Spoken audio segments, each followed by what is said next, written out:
Terpantas, terkini dan sahih. Bila-bila masa, di mana jua. Berita di jari. Subscribe YouTube Bulletin TV3. Buletin pagi 12 Februari bersama saya Izrina Amir Hamzah.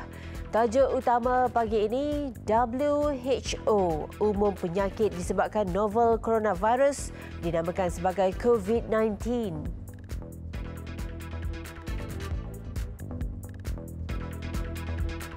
Tabung bela pegawai agensi anti rasuah dilancarkan.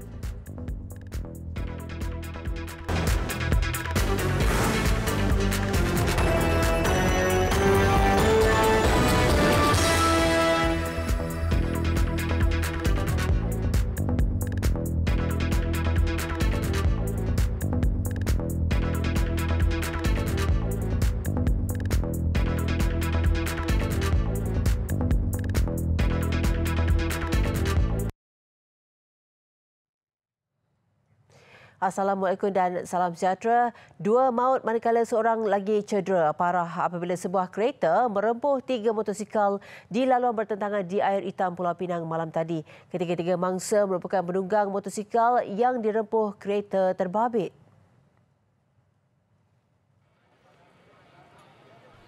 Ketua Polis Daerah Timur Laut ACP Sufian Santung berkata kejadian berlaku di Simpang 3 Lebuh Raya Tentek, Air Hitam kira-kira jam 7.30 malam. Kereta jenis Proton Wira yang datang dari arah Wisma Yatim dipercayai terlanggar motosikal yang cuba memasuki jalan utama dari persimpangan sebelah kiri. Pelanggaran itu menyebabkan kereta terbabit hilang kawalan dan terbabas ke laluan bertentangan lalu melanggar 2 motosikal di laluan terbabit. Penunggang motosikal Zainuddin Ahmad 58 tahun dan penunggang wanita Song Ling Na 41 tahun meninggal dunia di tempat kejadian akibat cedera parah. Manakala penunggang motosikal berusia 21 tahun yang dilanggar kereta itu cedera parah dan dibawa ke Hospital Pulau Pinang untuk rawatan. Ujian alkohol dan ujian saringan air kencing terhadap pemandu kereta berusia 20 tahun didapati negatif. Dia juga tidak memiliki rekod jenayah dan hanya satu kesalahan trafik membabitkan kemalangan. Bagaimanapun dia ditahan untuk membantu siasatan dan akan direman hari ini. Mayat dibawa ke Hospital Pulau Pinang untuk proses bedah siasat. Malaysia mengekalkan tempoh kuarantin selama 14 hari berbanding 24 hari yang dilaksana negara China bagi menangani penularan jangkitan novel coronavirus. Menteri Kesihatan Datuk Seri Dr. Zulkifli Ahmad berkata tiada keperluan untuk melanjutkan inkubasi atau kuarantin itu. Tidak juga. Saya juga mendapat input daripada pakar-pakar kami untuk menetapkan sebagai 24 hari period inkubasi itu akan menjejaskan, akan membawa implikasi yang pelbagai dan hampir-hampir mereka mengatakan bahawa ialah satu perkara yang agak sukar untuk kita terima pada ketika ini. Beliau berkata demikian dalam sidang media di kementeriannya semalam. Menurut beliau, tiada kes baru dilaporkan menjadikan jumlah kes kekal 18 orang. Kesemua mereka juga tidak lagi diletakkan pada tahap kritikal.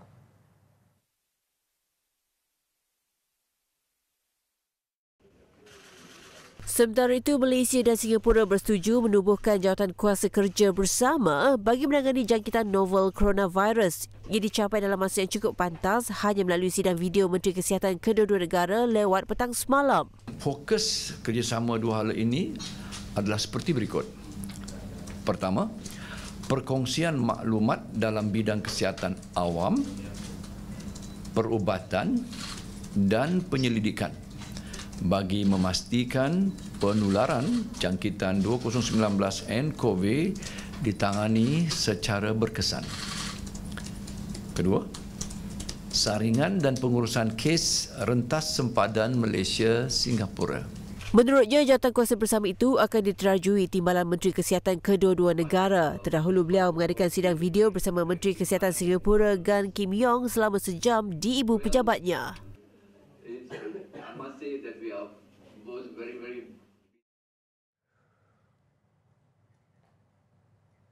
Sebanyak 19 kesalahan dikesan Kementerian Perdagangan Dalam Negeri dan Hal Ehwal Pengguna KPDN HEP selepas menjalankan pemantauan ke atas 2,453 premis perniagaan berhubung penjualan penutup hidung dan mulut.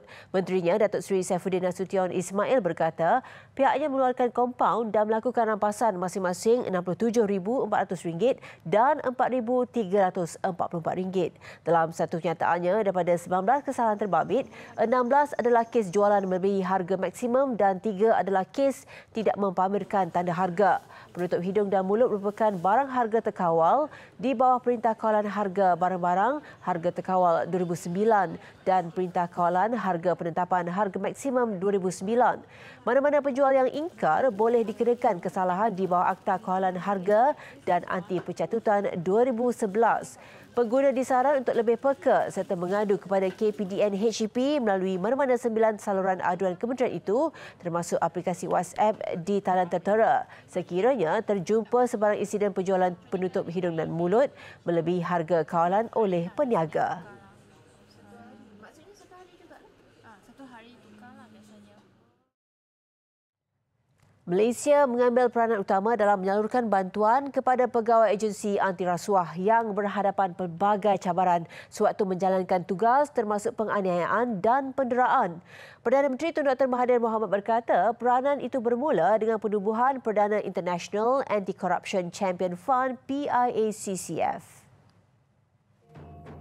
Menurut Tun Dr. Mahathir, peranan dana antarabangsa itu akan melengkapi aspirasi Konvensyen Pertubuhan Bangsa-Bangsa Bersatu PBB bagi memerangi rasuah dengan memberi perlindungan kepada pegawai kuasa agensi anti rasuah untuk negara yang menjadi ahli pertubuhan pihak berkuasa pencegahan rasuah antarabangsa. What makes this fund special and at the same time important is because it acts as a support system for anti-corruption officers who had been victimized and subjected to persecution in the line of duty. We know that combating and exposing corruption are very dangerous, and the world have witnessed many of those who attempted to do so paid dearly, even with their lives.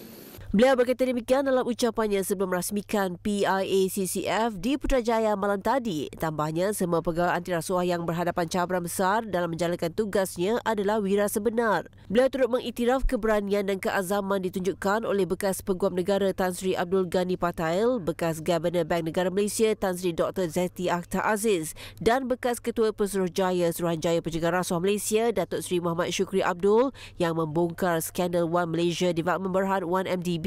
Menurut Tun Dr. Mahathir, kes itu signifikan kerana ia menjadi titik perubahan kepada hala tuju politik negara.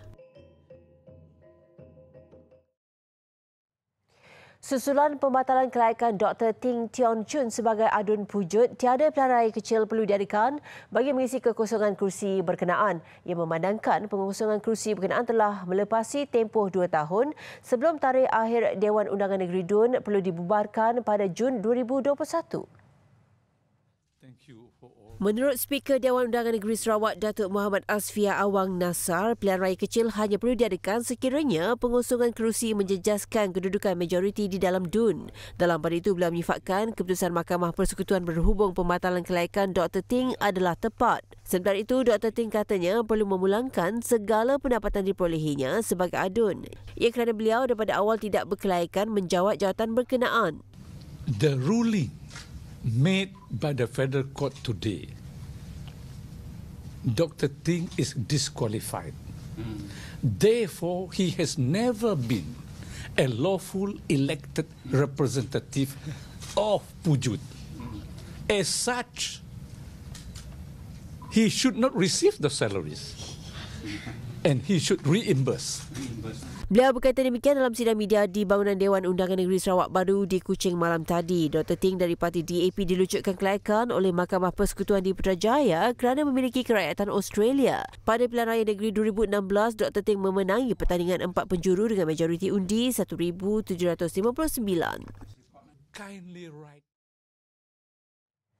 Naib Presiden PAS Datuk Seri Dr. Ahmad Samsuri Mokhtar meminta pihak tertentu tidak perlu curiga terhadap usaha PAS membawa usul undi percaya terhadap Perdana Menteri Tun Dr. Mahathir Mohamad pada persidangan Dewan Rakyat bulan depan.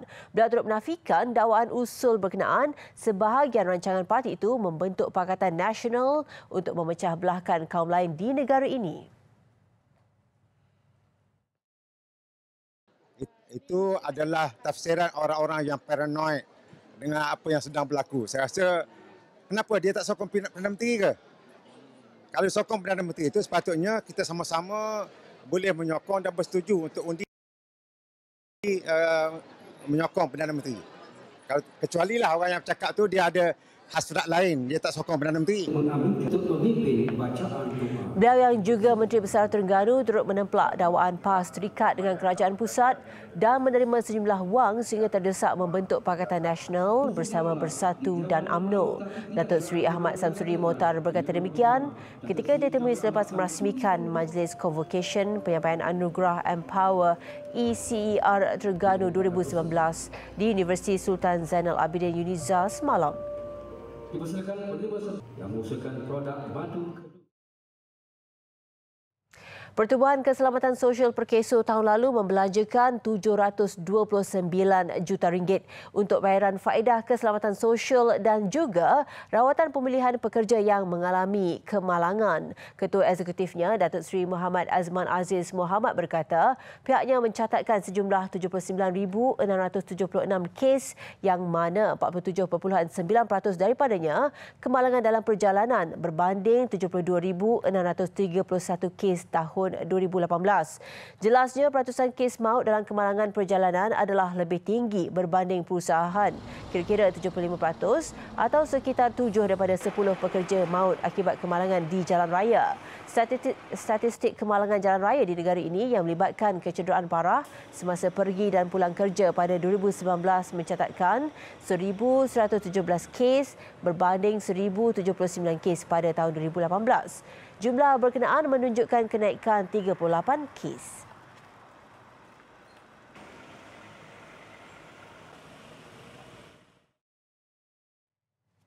6 lelaki termasuk seorang pegawai imigresen ditahan polis selepas menyalahgunakan jawatannya untuk merompak rumah seorang ahli perniagaan di Bukit Mertajam, Pulau Pinang. Ketua Polis Negeri Datuk T. Narena Sagaran berkata, kumpulan berkenaan yang turut dianggotai warga negara asing juga dipercayai terlibat dalam 3 kes rompakan lain sejak 4 bulan lepas. Kejadian terbaru berlaku di rumah mangsa 47 tahun di Jalan Megat Harun, Bukit Mertajam kira-kira jam 1 pagi Jumaat lalu. 4 daripada 6 suspek terbabit dipercayai memasuki rumah mangsa dengan mengaku diri mereka sebagai pegawai dan penguatkuasa Jabatan Imigresen. Mereka mendakwa mahu menyerbu kediaman itu kerana mangsa merupakan ejen yang diburu atas kesalahan memalsukan dokumen. Mereka merampas wang tunai RM21,126 dan barang peribadi milik mangsa sebelum beredar menaiki kereta Pro 2 Alza. Memang kita telah tangkap seorang lah, ya, seorang tu, tapi dia tu bukan dari immigration sini lah, dia immigration Kedah. So dia actually dia tu ditangkap ekoran daripada beberapa tangkapan yang kita telah buat dahulu, dan hasil daripada soal siasat didedahkan bahawa Mamat ni pun turut terbabit, dan kita percaya ada lagi seorang dua ni yang mungkin terlibat. So polis ni orang kata masih menjalankan siasatan untuk mengesahkan maklumat tu, dan kalau didapati kita ada orang kata sebab-sebab yang munasabah, mungkin seorang dua ni akan ditangkap kemudian.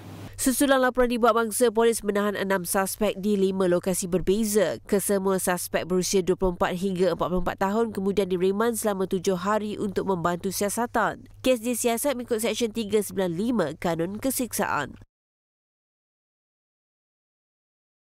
Besar impaknya. Laris selepas hasilnya. Pantas menampilkan prosiding ini secara dalam keuangan maya. Berita di jari. Subscribe YouTube Bulletin TV3. Laporan antarabangsa, penyakit yang disebabkan oleh novel coronavirus kini dinamakan sebagai COVID-19. Nama itu diumumkan oleh Ketua Pengarah Pertubuhan Kesihatan Sedunia WHO, Tedros Adhanom Ghebreyesus dalam satu sidang media di Geneva, Switzerland.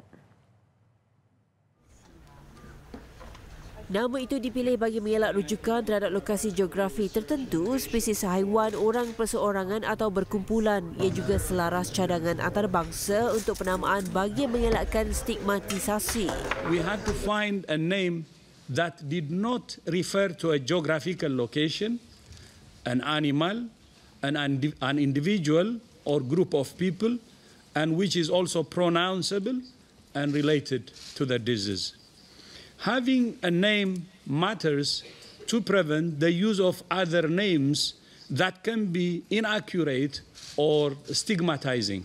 WHO sebelum ini menamakan virus sementara iaitu sebagai penyakit pernafasan akut throat 2019 nCoV. Manakala Suruhanjaya Kesihatan Kebangsaan China pula dalam minggu ini telah memperkenalkan nama virus itu sebagai Novel Coronavirus Pneumonia atau NCP. Bercakap mengenai pengeluaran vaksin, Ghebreyesus berkata vaksin pertama bagi wabak COVID-19 itu mungkin hanya dapat dikeluarkan dalam tempoh 18 bulan. Beliau juga yakin terhadap peluang realistik dalam menghentikan wabak berkenaan.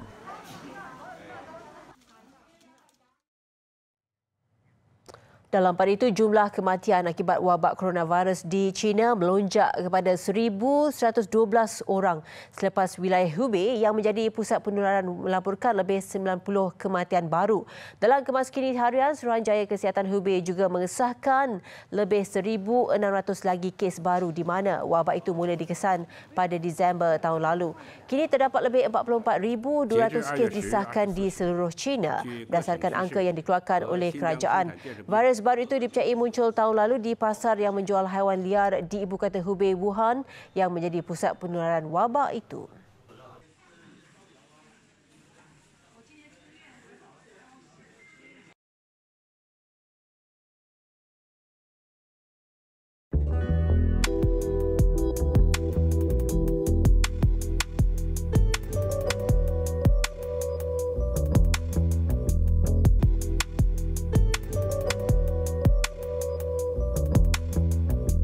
Besar impaknya. Tular selepas hasilnya. Pantas menampilkan prosiding ini secara keuangan maya. Berita di jari. Subscribe YouTube Bulletin TV3. Laporan sukan, Liga Hoki Wanita TNB 2020. Hoki Academy terus mengukuhkan cengkaman di tangga teratas Liga selepas menang besar 13-0 ke atas pasukan Sabah. Turut merakam kemenangan besar PKS Uniten yang berpesta gol membenam Mutiara Impian 9-0. Sementara Terengganu Ladies DLHT ceria merakam kemenangan 2-1 ke atas PDRM untuk terus memberi tekanan kepada Hoki Academy. Namun dengan berbaki dua lagi perlawanan, Hoki Academy semakin hampir untuk bergelar juara Liga musim ini. Berlangsung di Stadium Hoki Nasional Bukit Jalil, Hoki Academy KL nyata bukan tandingan Sabah. Hanis Nadia On menyumbang 5 gol pribadi sementara Nur Amira Shakira Zulkifli cemerlang menjaringkan 4 gol.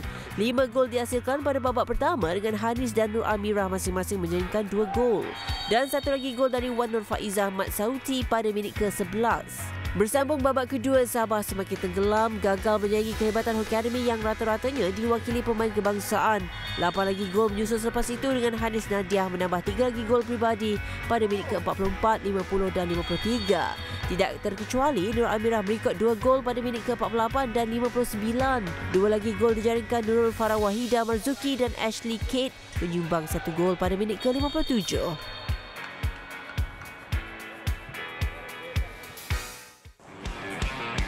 Sementara itu, di Stadium Hoki Tun Razak, pertemuan polis di Raja Malaysia PDRM menentang Terengganu Ladies TLHT berlangsung sengit sejak dari awal lagi. TLHT yang memerlukan kemenangan untuk terus menekan pendahulu Hoki Academy KL bagaimanapun terpaksa menunggu sehingga suku ketiga permainan sebelum berjaya memecahkan kebuntuan. Gol pembukaan TLHT dijaringkan Nur Aslinda Said pada minit ke-38. Namun penguasaan TLHT tidak lama apabila PDRM kembali mengikat kedudukan 4 minit berselang hasil gol padang Nur Farah Hanis Azharuddin. Aksi saling berbalas serangan terus disajikan kedua-dua pasukan selepas itu sehinggalah pada minit ke-49 suku keempat TLHT akhirnya berjaya mencipta gol kemenangan. Berpunca dari pukulan sudut penalti, keadaan kelam kabut di hadapan gawang PDRM membuka ruang buat Fatin Naimah Zaki menjaringkan gol kedua TLHT. Kekal 2-1 sehingga tamat permainan, semestinya kelegaan buat jurulatih Nasihin Nubli Ibrahim untuk mencabar kejuaraan selepas kehilangan dua pemain import dari Argentina, Agustina Galimberti dan Michaela Andrada Farache yang sah tidak dapat bersama TLHT untuk baki saingan Liga.